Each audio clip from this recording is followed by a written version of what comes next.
आज प्रस्तुत करुच्ची पूरी मंदिर परी बाड़िया डालमा। जो परिबा दरकार से परिबा को मु मगेची से मु हरड़ डाली गोटे कप पानी रे भिजेकी किछि समय पई रखीची। एडी ओ को काटीची, ओ गुड़ा को छोट छोट खंड करी काटी कहीं बिलाती पड़ेनी एथर ओ पड़े मूला सारू कंचा कदली बैगण सब पकई काटी। एटी गोटे हांडी रे जीरा को लंका को भाजी भजा जीरा लंका गुंड लास्ट को पड़ो।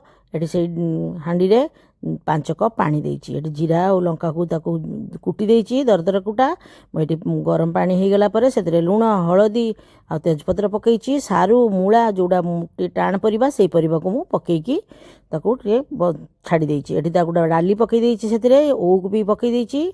ओ को टिके छेची दबा आ जो जो परिबा हमर सबु परिबा पाखा पाखी पकई दबा। एटी अदा को कोरिकी पकई देइची, हेंगु को पकई देइची, नडिया कोरिकी पकई देइची।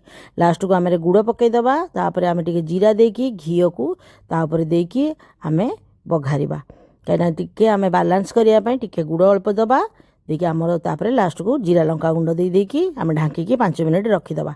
तापर आमे गरम घर घी देकी भात संगे डाल